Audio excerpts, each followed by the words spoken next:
Hey there, it's Marcus from Wellness Leadership Academy, and welcome to Museday.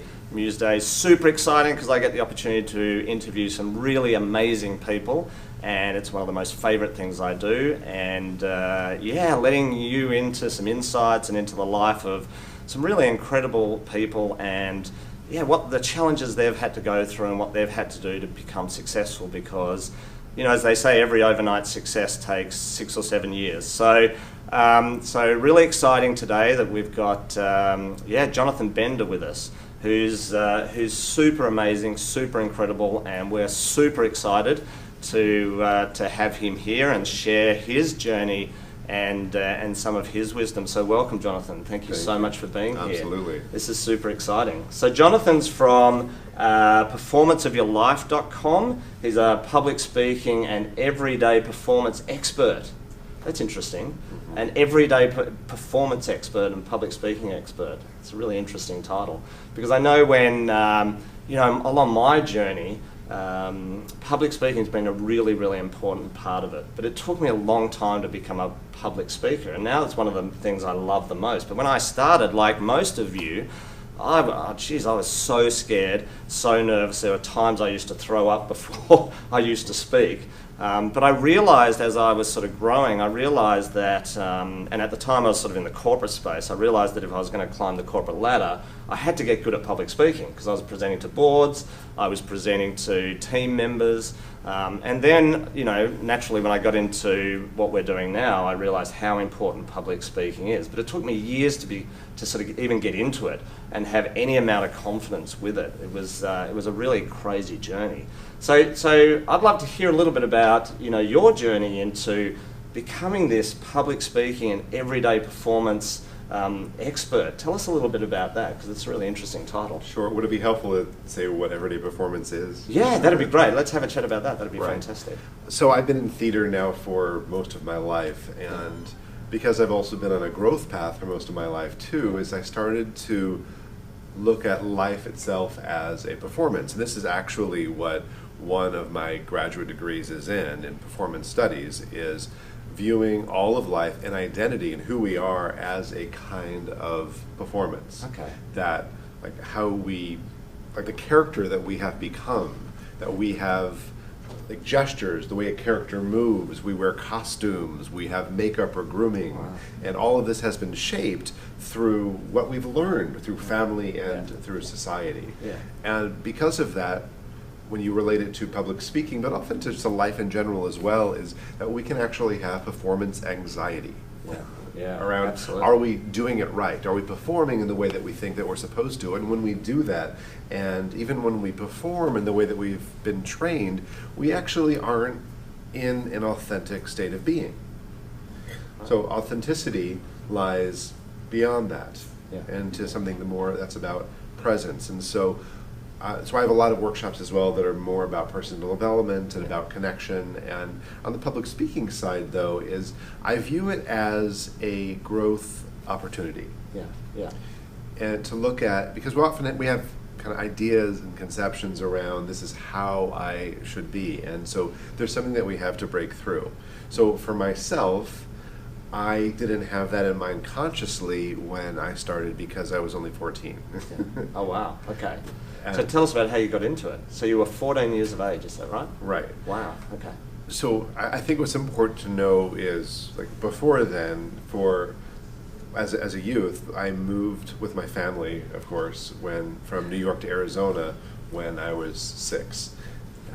And I had a pretty miserable childhood. Was bullied for years and years and years, and really had no sense of personal power, of self-esteem, or really having a voice at all, and felt extremely invisible.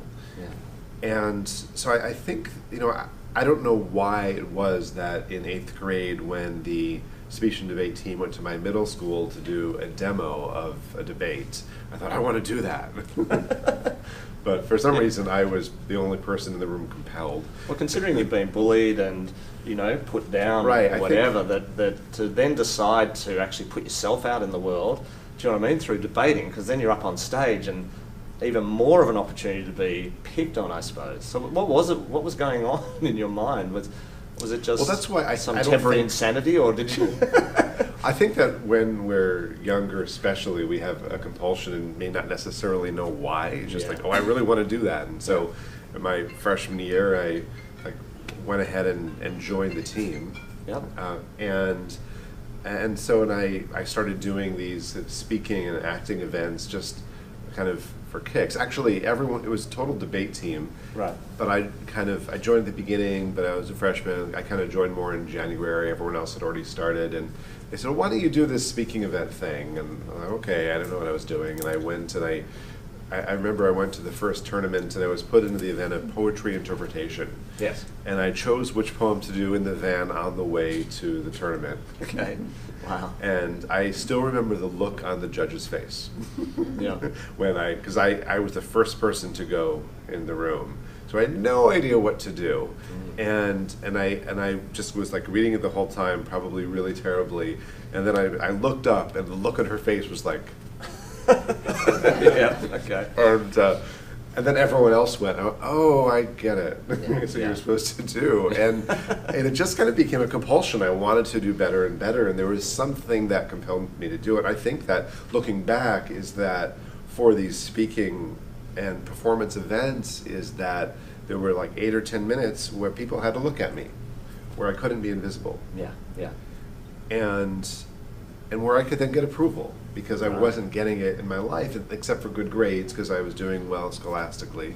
Yeah. And then I also slowly realized that I could make critical comments about other people's presentations. Nice. and that was a insidious way to try to take some power. But I started to find this voice in speaking, and then I started to do theater, and I realized I could be funny, and I could perform, and I started doing well in there, and then but I only did so well.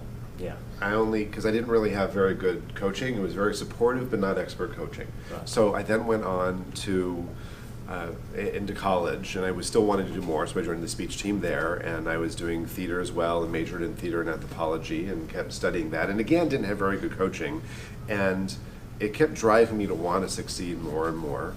Kind of for those in the Enneagram, a very type 3 thing, although I'm actually 9,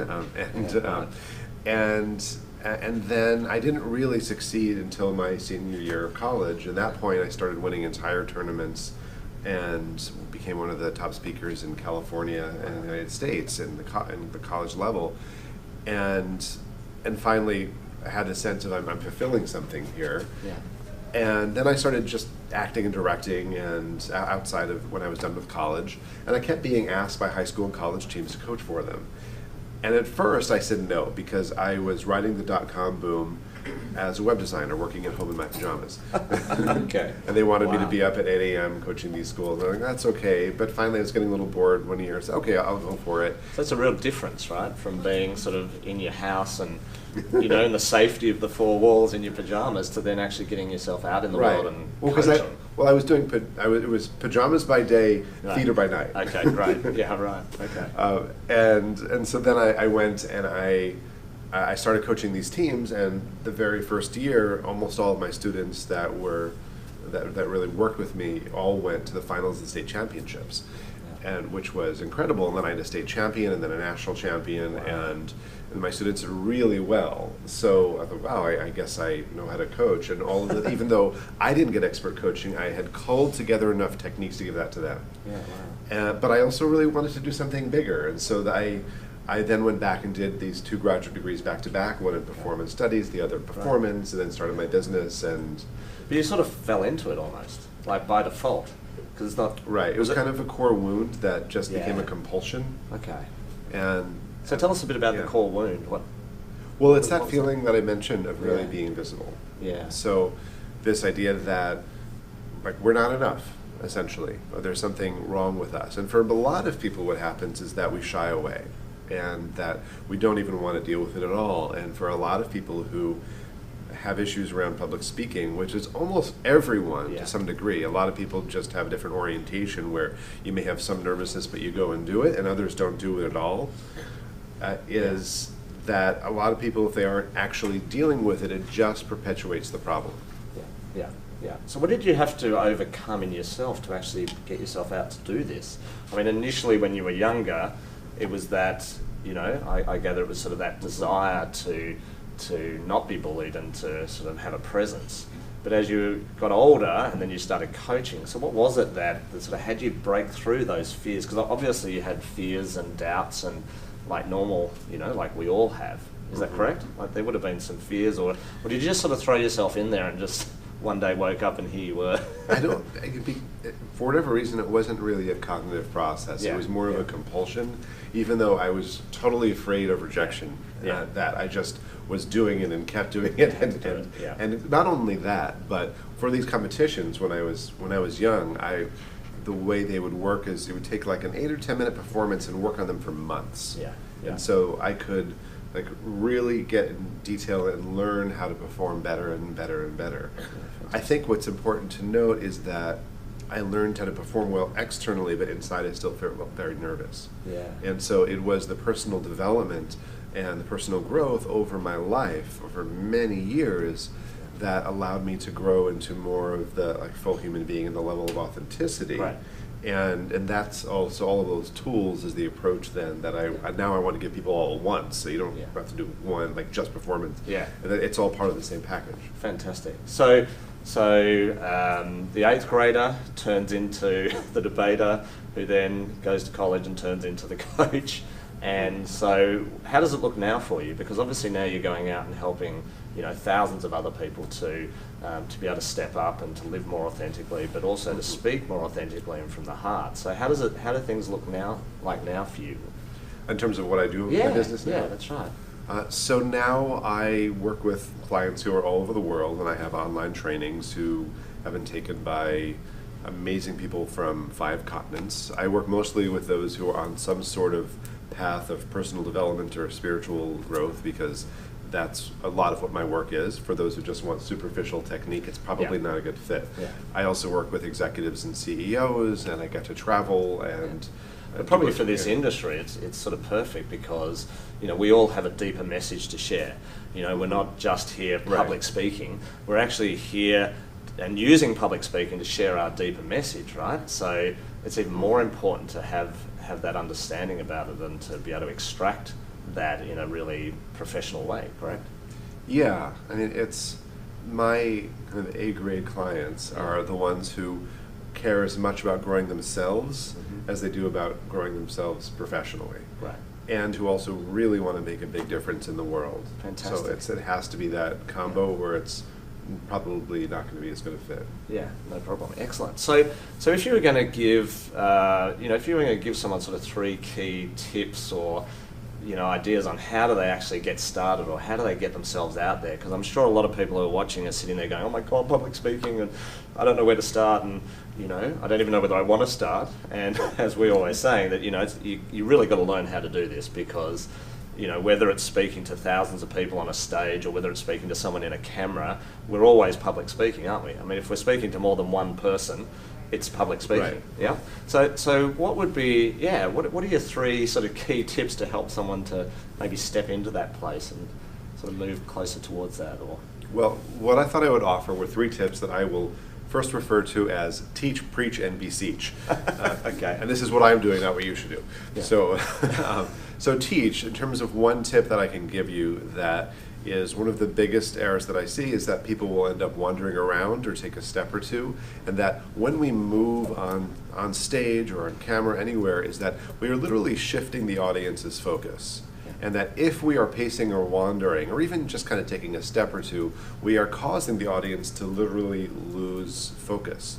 So the number 1 tip that I will teach is to plant your feet. Like just literally plant your feet, keep them in one place, and don't move. Now, when you do want to move, instead of taking a little step, walk somewhere else.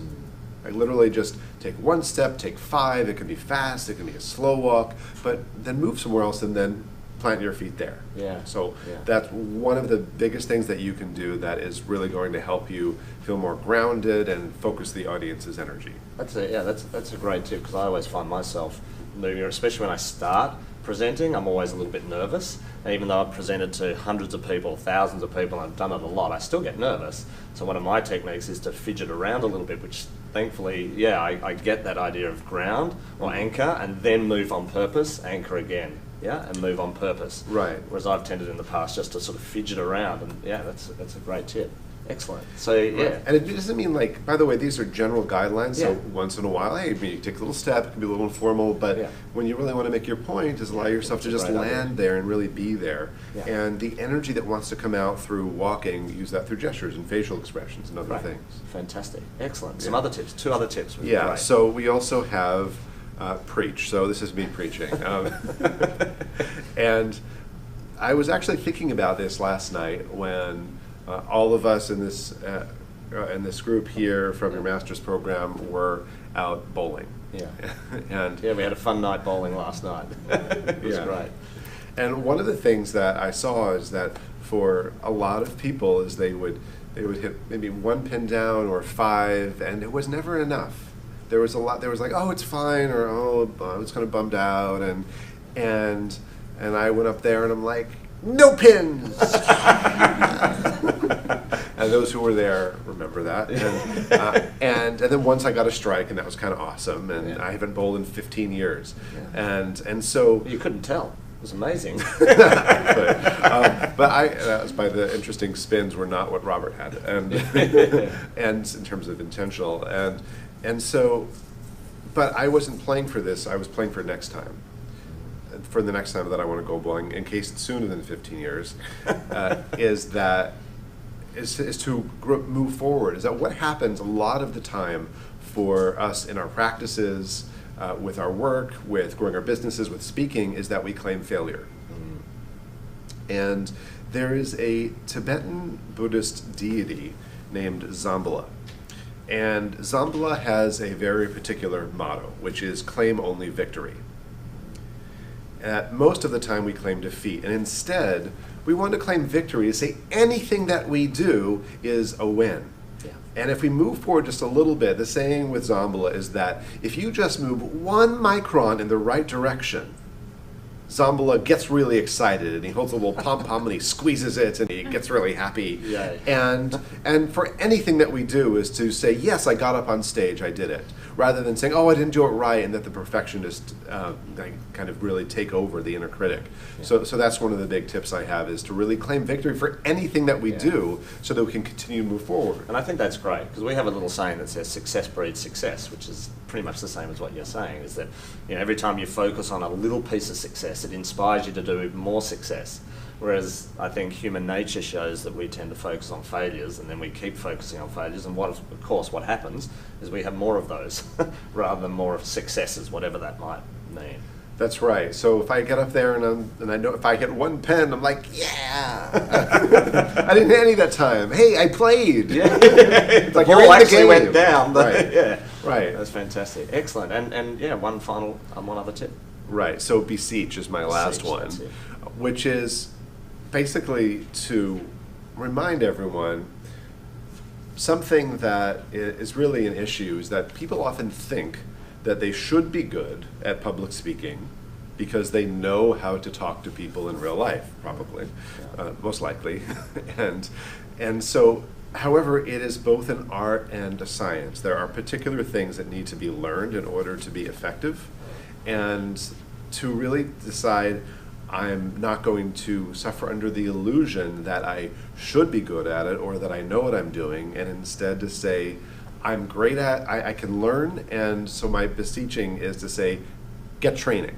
Yeah, that's a great idea. Go out there and actually learn what it really takes, because it is important for you to get your message out there. It's going to help you grow professionally, it will help you grow personally, and it will help you create greater change in the world, which is really what you're here to do. Yeah, fantastic.